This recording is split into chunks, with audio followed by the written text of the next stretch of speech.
Why it sucks to live in Los Santos. From the air, Los Santos is perfect. 70 miles of coastline, year-round sunshine, a skyline that competes with any city on Earth, Vinewood Hills sitting above it all like a postcard that never stops looking good. The beach, the boulevard, the money, the cars. The entire aesthetic of a place that figured out what paradise was supposed to look like and then built it at scale. From the ground, it's totally different. Los Santos is a city where the cop is corrupt, the politician is bought, the landlord is a front, the employer pays nothing, the gang controls the block, and the billionaire owns everything, including the people who think they're free. It's the most convincing imitation of paradise ever built. Los Santos sells a specific dream. Work hard enough, want it badly enough, be ruthless enough, and this city will reward you. The mansions in Rockford Hills are proof. The Infernus parked outside the Vanilla Unicorn is proof. The yacht in the marina, the penthouse in the sky, the table at the restaurant where you need a reservation 6 weeks out, all of it proof that the upside exists. That someone made it. That the system, however brutal, however rigged, however obviously designed to extract maximum value from the people at the bottom, does occasionally produce a winner. What the city doesn't advertise is the math behind that winner. For every Michael DeSanta living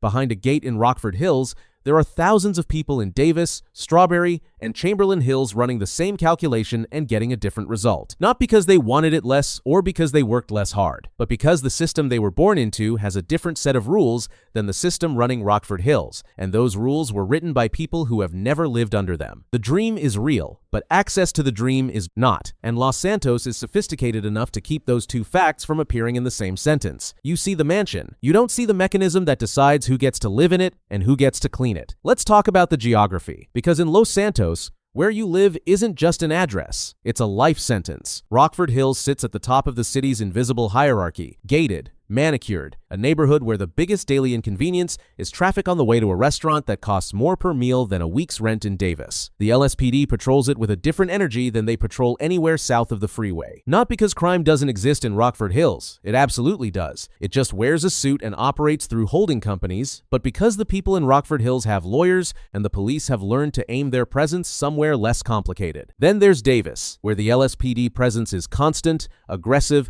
and frequently indistinguishable from the gang activity it's supposedly there to suppress, where the infrastructure is 30 years behind Rockford Hills, where the schools, the housing, the employment options, and the basic quality of life reflect a city that made a decision about which neighborhoods mattered and which ones it could afford to abandon, and then built that decision into the zoning. The distance between Davis and Rockford Hills is 11 minutes by car. It might as well be a different planet. And the cruelest part of the Los Santos class divide is that the city maintains both ends of it, simultaneously selling the illusion of mobility while quietly ensuring the mechanisms that would actually enable it remain in the hands of people who already have everything. Every city has institutions, systems designed at least nominally to protect people, maintain order, distribute opportunity, and prevent the whole thing from collapsing into pure chaos. Los Santos has all of those institutions. They just don't work. The police are either corrupt at the senior level, weaponized against the wrong neighborhoods at the street level, or structurally incapable of addressing the actual sources of crime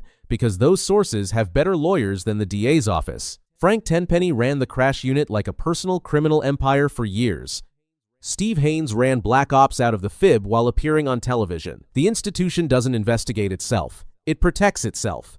The political infrastructure is similarly decorative. Los Santos politicians appear on radio call-in shows, post on Life Invader, give speeches about community investment and urban renewal, and then vote in the interest of whoever funded their campaign. Devin Weston doesn't need to run for office. He just needs to own the people who do. The media, and Rockstar goes to town on this one, is a content machine entirely detached from accountability. Weasel News frames the city's violence as entertainment. The radio stations sell the lifestyle of wealth to people who will never access it. The entire information ecosystem of Los Santos is optimized not for truth, but for engagement, which in practice means amplifying the spectacle of the city's dysfunction while doing nothing to address it. These institutions don't fail Los Santos by accident.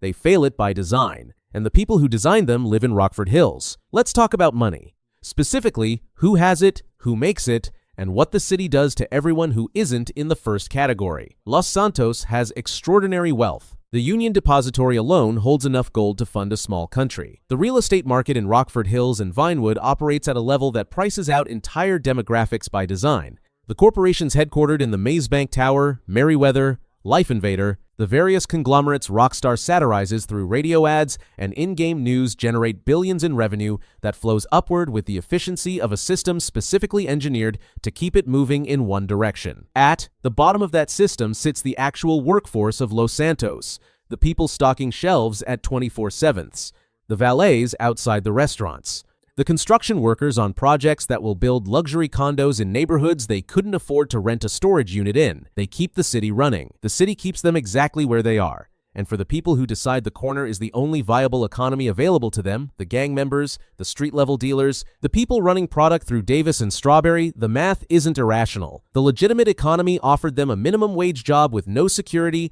no trajectory, and no dignity.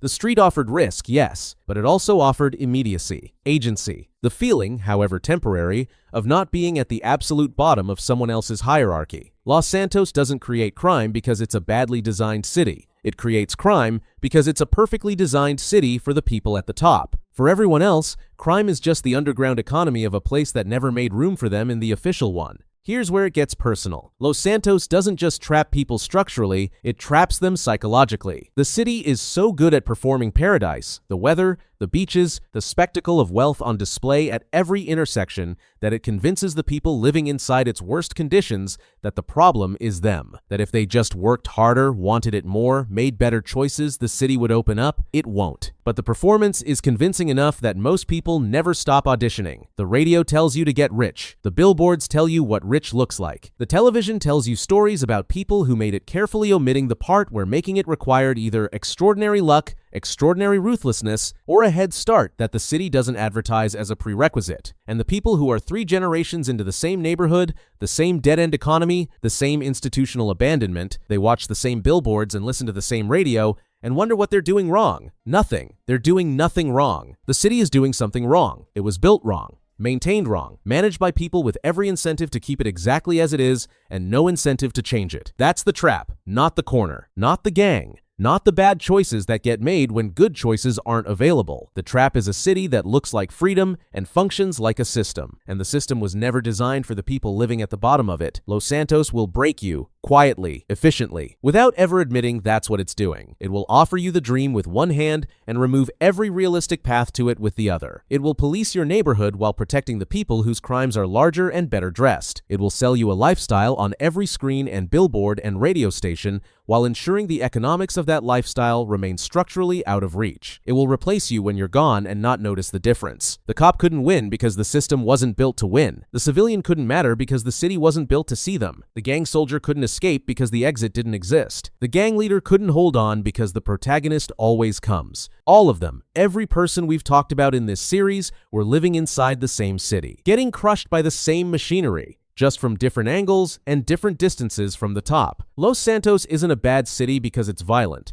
Plenty of violent cities have institutions that try. Los Santos is a bad city because the violence is a feature, not a bug. Because the inequality is structural, not accidental. Because the people running it, the Westers, the Hayneses, the politicians on the radio, need it exactly as broken as it is. Paradise from the air, prison from the ground, and nobody in the penthouse is losing any sleep over which one you're experiencing. Every person in this city is playing the same game with a different hand, and some of them never even got dealt cards, because there are gangs in Los Santos that the city didn't just ignore, it erased them, quietly, without explanation, like they were never there at all. Next video, the most forgotten gang in Los Santos and why they were erased explained in detail.